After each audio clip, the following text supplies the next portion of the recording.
perfect. Yeah, girls night out. export department at Semat. What a great Yeah, like,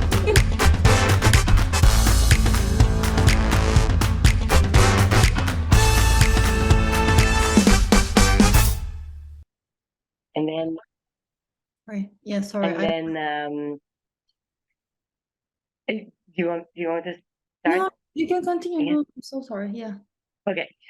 And then I was so I started to be a sales rep for those premium beers such as Duvel, Saint Bernardo's, Chimay, Liefmans, and then 2.5 years later, I went to Paris for 6 months, studied French, met Maïra from Japas, came back to Israel to continue to work in the craft beer industry.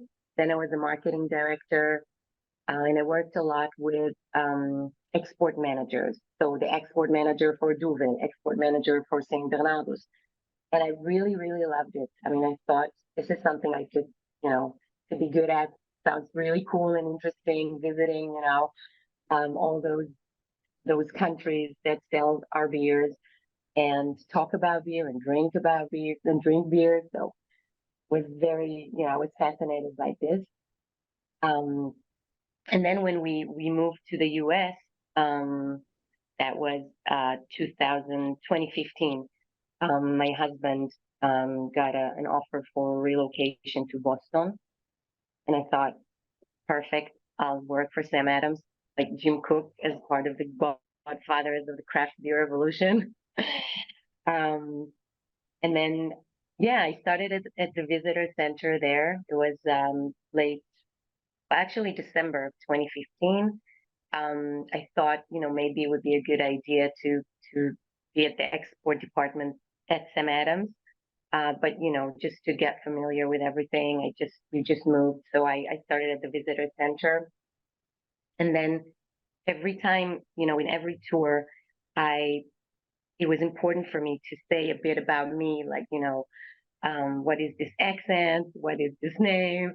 So I, it was important for me for every tour to, to explain a bit that I'm from Israel and about the Israeli craft beer industry that's really booming. Um, and and yeah, that was like, just a touch of who I am, and Israel is part of this global craft beer revolution that Jim Cook really, really helped in making. Um, and then I left Sam Adams. I realized that it's not going to happen there in their exports department. And I left and I really didn't know what to do. Um, but I thought of importing Israeli beers. That was kind of like Israeli craft beers. I knew everyone, and I wanted to have this connection. I wanted to show people that Israel is more than what you usually hear. That they have really great craft beer scene. Um, Took me a few months to realize that it's just going to be very challenging, very expensive. I would need to sell an unknown Israeli craft beer at the price of Chimay brew. So not very sustainable as a business. Um, and also, especially with the Israeli beers, that up until basically a few months ago, all the craft beer, like all the craft breweries use bottles as opposed to cans.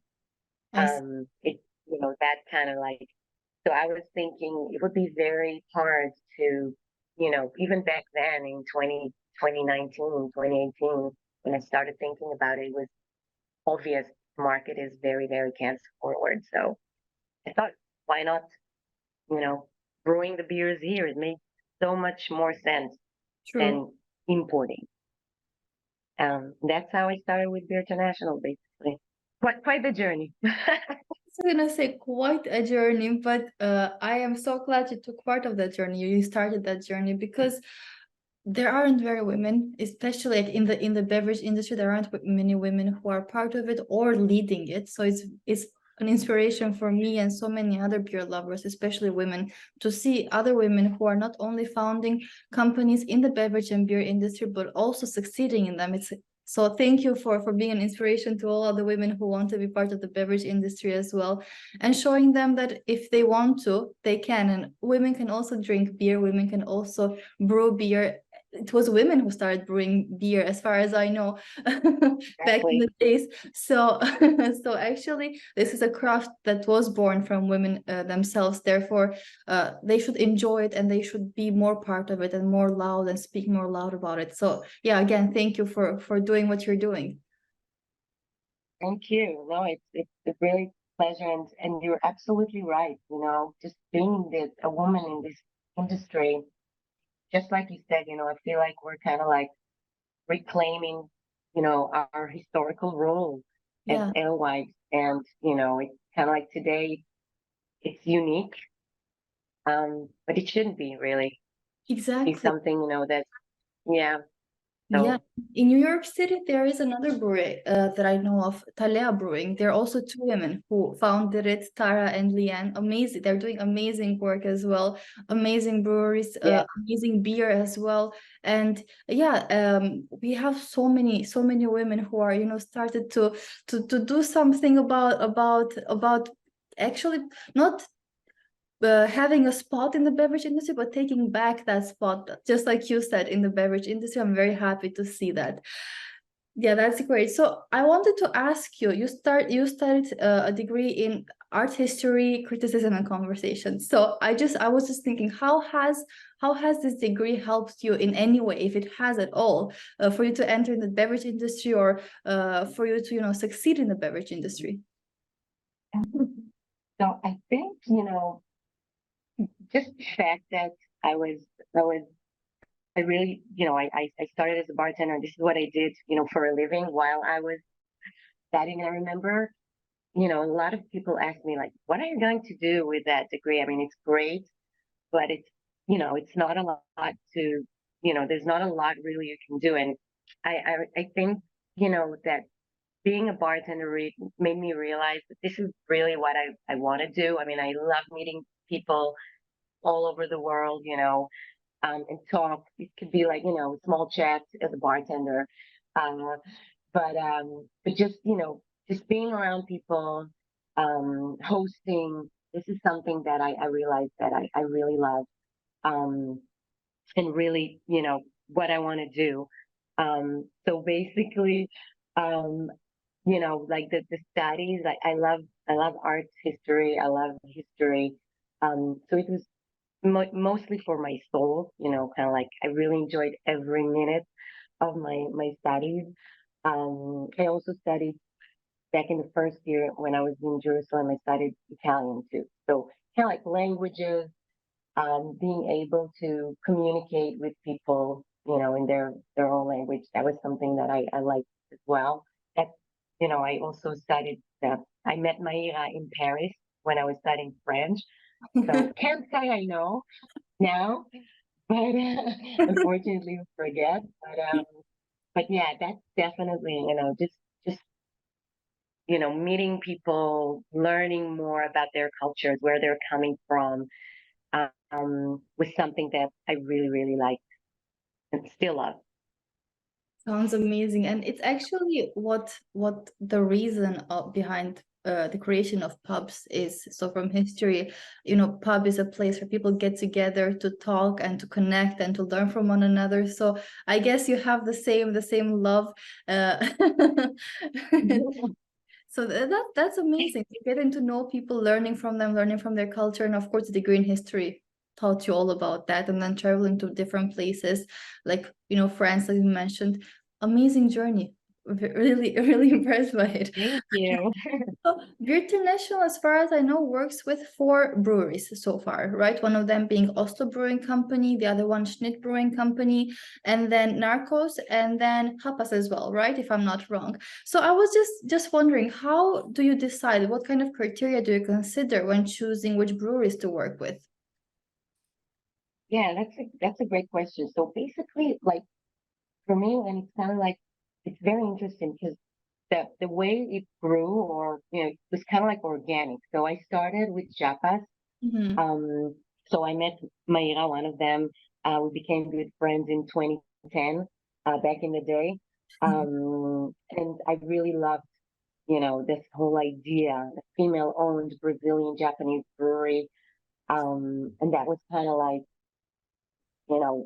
when we thought of the name and we thought of the company and we came up with Beer International, and it was like, yeah, I don't want to limit myself only to Israeli beers, to be a platform for international craft breweries. So 5 minutes later, I called Naira and I asked her, if she wants to, if she wants to collaborate, if she wants me to represent them. She would talk to Yumi and Fernanda about it. So that's how we actually started. Oslo joined, maybe like 15 months later, um, or even less, because Stefan, one of Oslo's owners, was actually in one of my tours in Sam Adams. And we talked, and he heard that I'm Israeli, and he Yeah. loves, Tel Aviv, and we talked about it, exchanged numbers, and then he reached out, and it just, turned out to be the perfect thing to collaborate, perfect timing. They were just looking to sell here.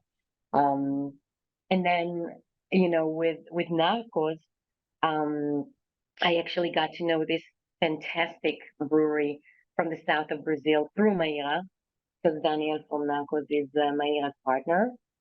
And Schmidt is like my family.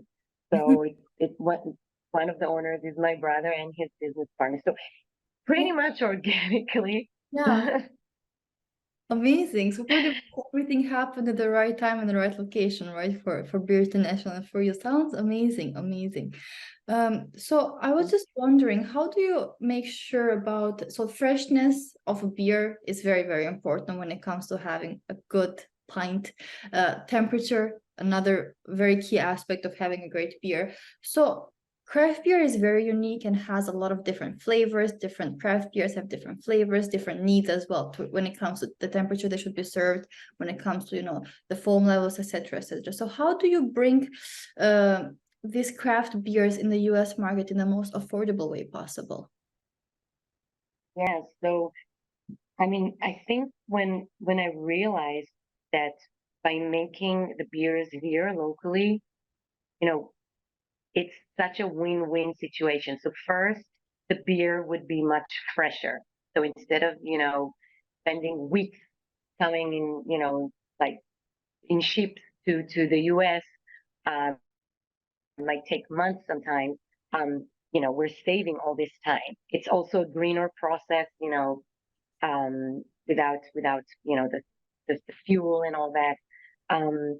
And so that basically, like, the freshness, just by producing the beers here, it's a key thing. Um, and then of course, you know, by producing the beers here, saving a lot of the costs that come with, importing beers. Yeah. All the taxes, all the freight, everything. Not to say that there's not, expenses at all, but you save all that journey. So that was basically, what I really, really liked about it. Just to be able to, I mean, we are here in the US, enjoying this amazing market, and pretty much all the ingredients, that one can think of, um, are available here. Even if it takes sometimes, some digging and some researching, which is something that I love about my work. Um, but yeah, everything's basically here and available. So that was kind of like, you know, the key factors that made me really, really fall in love with that idea, that instead of importing, I could, I could produce it here. I could adapt to the local market, needs and trends, such as, changing from bottles to cans, offer kegs, something that very, very rarely, it's very challenging to bring kegs or import kegs. Yeah, yeah.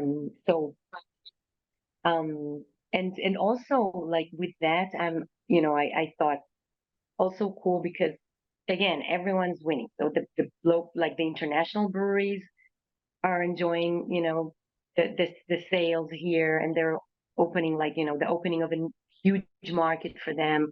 But I'm also helping the local craft industry, the independent breweries, that my local partners. Um, so yeah, so that was kind of like, thought, okay, yeah, I have something good here. This is Angie, by the way, saying hi. So basically what you did is you found a solution to please both sides. Actually, when you take the environment as well, which we at Pubinno here care a lot about, we do a lot of work in sustainability ourselves, and we try our hardest to save as much water and to decrease as much carbon emission into the environment as possible. And yeah, it's basically a win-win-win solution for all of us, which is amazing. And since we were talking about craft beer and amazing beer, I was just wondering what makes a delicious and perfect pint for you. So what are the criteria that you would say, this is it, this is the pint I want to drink for the rest of my life? Yeah, so I think, I mean, there are so many really good beers here, like, around us. We're living in a really good time Yeah. for, beer lovers. Um, but I thought about it, and I think, you know, what I really love, or what really makes me, love beers or think they're really great, is just the fact that I can try, I can have them or try them or drink them again and again, and they will always taste great. Yeah. So first, the fact that, they're like timeless, like, they're always available. Beers such as Duvel, for example, or Sam Adams Boston Lager, some, like, what you're going to get in a good way. I know Mhm. every time I open a bottle of Duvel, how well it's going to taste, and I can drink it, whenever, wherever. So yeah, many times, unfortunately, I think it's just part of of, maybe a bit of a downside in the environment where we're living now. But so many times you love a beer, you try a really good beer, but pretty much the only time you could enjoy it, because there's such a, big change, there big rotation, huge rotation of beers. Um, so I feel like, yeah, the timeless ones, the classic ones are the ones I love. And I think, I see myself, of course, it's also like, what time in your life, you're at. So now I drink a lot of my own beers, again and again. I hope they will get to be, get to that status of timeless, you know. So yeah. I'm sure it will. I'm sure it will. And I hope I can drink one of your brews one day as well in New York City. Yes. So I just wanted to ask you, since we're talking about perfect pints, I was just wondering if you could have or share a pint with anyone in this world, dead or alive, who would it be? Yeah, I thought about it a lot. Um, you know, it really depends. I mean, I think, when it comes to like having a good, night out, girls' night out, I would have to say Dorothy Parker. She seems like a really, really cool person, to go out, have fun, drink, a lot of Yeah, I never drink thought heavily. she would be a perfect, yeah, girls' night out. Yeah, what a great Yeah, like, a true New Yorker, um, like a really pioneer answer. woman, who pretty much said whatever she wanted. So yeah, I think she would be a perfect partner for a girls' night out. Amazing answer, Dorothy Parker. Yeah, I will keep that in mind. Never thought of, no, never, she never crossed my mind for some reason. So I was just wondering as well. So we talked about culture, we talked about history, we talked about beer. How do you think beer contributes to the cultural exchange, especially when it comes to introducing craft beers to new markets. For example, you mentioned bringing Israeli beer to the US, or maybe it can be the same about, I don't know, me bringing Turkish or German or Italian or Spanish crafts to New York City as well. So how do you think beer on its own contributes to people getting to know one another and also understanding one another's culture even better? Yeah. So first of all, I mean, really, beer is such a connecting drink, it connects people. And again, throughout my career, I saw it, people are always, a bit more, like a bit more chattier, after a drink or two. And yeah, and again, beer is kind of like, the ultimate drink, for that. So again, me as an immigrant myself, it was important for me to show a bit about my culture and where I'm coming from through the Israeli beers, the Israeli craft beers. So for example, now when we have from Shnit, we have a beer called Jaffa IPA. So it's Jaffa is like the neighboring city to Tel Aviv. It's a very old city. Um, and back in the day, it was worldwide famous by its oranges. So Jaffa oranges were considered to be the best still, very famous for the oranges. So we added orange to that beer. So this is a classic West Coast IPA with orange. Um, or with Jaffa, for example, I learned so much about Brazilian culture, Japanese culture, the connection between the two. I mean, I had no idea, for example, that the biggest Japanese population outside of Japan is actually in Brazil. Would never have guessed it. I Yeah. didn't know that. Yes, and I mean, there's a really big, um, um, population there. A lot of original Japanese, that immigrated to Brazil, in the beginning of the 20th century. And they brought a lot of that culture to Brazil, and it's kind of like integrated. So for example, yuzu, like this beautiful, amazing, citrus that came from Japan, but now they're growing it in Brazil. So it's part of their, culture. Japas themselves, because they are, Brazilian, first and foremost, they're Brazilians, but from Japanese heritage. They, Yeah. they, started Japas as a way to show, for them also to explore their heritage, their origins, as Japanese women living in Brazil. So definitely, and I feel like, yeah, with Japas, like the beautiful art, the cans, and the fact that they use, those traditional, very unique Japanese, ingredients. And it could be also like, not necessarily even the ingredients, it could be also the way that the can looks. So there is a lot, like, to beer is the ultimate drink for me, in my opinion, to learn more and to connect with people through, learn a lot about their culture, their people. Yeah. Couldn't agree more. Couldn't agree more. Thank you so much for explaining this and for sharing this insight. I did not know that, about that most of the Japanese, what was it? So a lot of people from Japan, they immigrated to Brazil.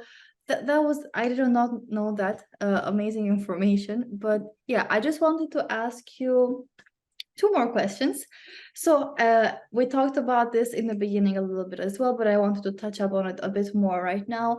As one of the leading female figures in New York City and in the New York City's beer industry, how do you perceive the role of women in this traditionally male-oriented, male-centered beer market? Because, as I mentioned before, so far beer has mostly been targeted to men, coming from the way that they do advertising to to the way that they talk about it during advertisements, the way they design it, and also the brews they do. So they're mostly a bit bitter, a bit stronger. But when then I mentioned brewers like Talea, or also back home brewing in the US as well. And also you guys are trying to do something different. So you're bringing different flavors that suit women more, and you're telling women you can also do it.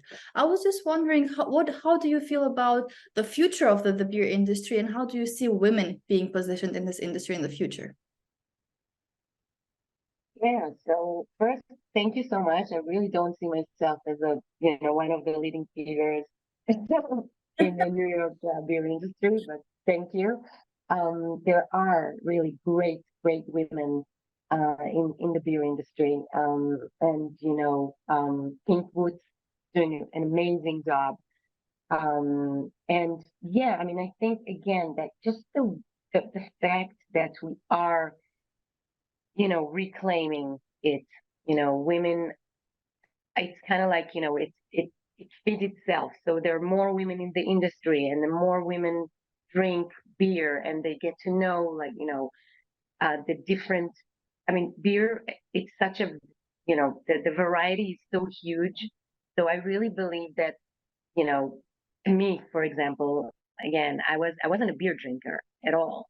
I started drinking very heavy wheat beers, beers that you transition, you move from, your palate changes, your preferences changes, but yeah, there is, there are beers there for everyone. So even if you don't like, this specific style, good chance you like other styles. So the more, women try, try different styles, they learn. I get so many good reactions from women. Oh, this is so cool, like Japas, this is like, the female owned. And just by that, they grab the can and they try the beer. And yeah, and then exactly like you mentioned, this very unique ingredients and the touch, nothing's too overwhelming. Everything's so well balanced. And I think definitely there is a lot of room to grow. We're just starting, but even if we look back, 10, 5 years ago, I think, there are much more, um, you know, women present. That's much more there. But again, yes, definitely still room to grow. And I personally, I love the fact that, that was one of the first things, or the things that I love most about, Beer International collaborating with Japas, the first brewery, as the female, girl power. I love it. Amazing. So going from women to technology and AI and innovation. So you might know a little bit about so what you know about Pubinno is basically what we're doing is building the internet of beer, right? So by building the internet of beer, we also have our three main products, and they're AI powered. What we're doing is basically making it possible for people not only to connect through the internet of beer. When I say people, I mean beer lovers, breweries, bar owners, but also we're making it possible for draft beer to serve perfect pints with every single pour. And this is where the AI and robotics comes into place when it comes to our products, right? So I was just wondering, what kind of innovations, or where do you see technology and AI taking part, or influencing the beverage industry in the future? Yeah, first, I think what you're doing is amazing. I mean, this is really the future, Yeah. because, the way you can harness AI, and, in order to make a better pint, or better beer that would be better served to the end customer. This is the future. Um, I also, I know that you have this system for the cleaning. Yes. It's such an Yeah. important thing, that at the end of the day really takes it to a different level. So this is something that I feel, we should embrace. Um, it's a great, really, it's a great thing. Um, and yeah, like this is the way to use, technology, not necessarily, when you think about beer, it's such a, old school, low tech, traditional, you Yeah. know, most people, I think, maybe not the first thing that comes to mind, technology and how to combine it together, but just the fact that, you are using it in such a brilliant way. This is definitely, the future as far as I see. Thank you. Thank you so much for your kind words. Actually, the co-founder and CEO of Pubinno, just like you, started his journey as a bartender, by the way, while studying at Buffalo University. And while working as a bartender, he realized what problems the back end of bars and the operations part had.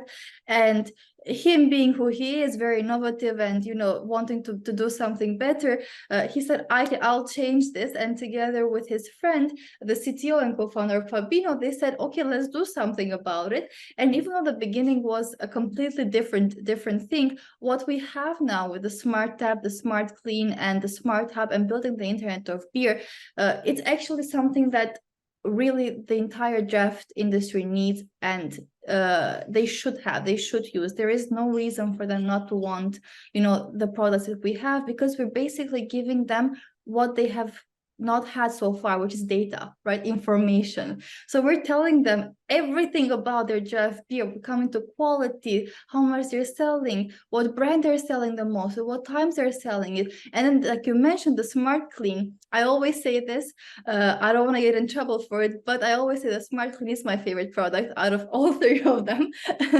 And that is because it really is one of a kind in this world. And like, as I mentioned, sustainability not only is close to Pubinno's heart, but also mine personally. And when I learned how the cleaning process was done before the smart clean, with the work they were doing, the amount of time, water they were spending, it was mind-boggling. I was like, why, just why, And then I thought everyone has to use a smart clean, because it's basically solving all of the problems you've had so far when it comes to cleaning your draft lines and having them clean, because as you know, clean lines are very, very important when it comes to serving perfect pint. So yeah, thank you very much for the kind words, and thank you very much Yes. for joining Perfect Beer Talks webinar. It was a true pleasure to interview you and to talk to you. I hope we can do this again one day, maybe in New York City. If you have any other thing to say to our audience, please go ahead and say it. Yeah, thank you so much for having me. It was a pleasure, and I'm very, very not surprised that one of the founders is a bartender, because this is exactly the kind of issues you Yeah, encounter, yeah. if you're behind the bar. So yeah, it makes total sense to me. It was great. Yeah, thank you very much once again. Have a great one. Thanks, you too. Bye. Bye.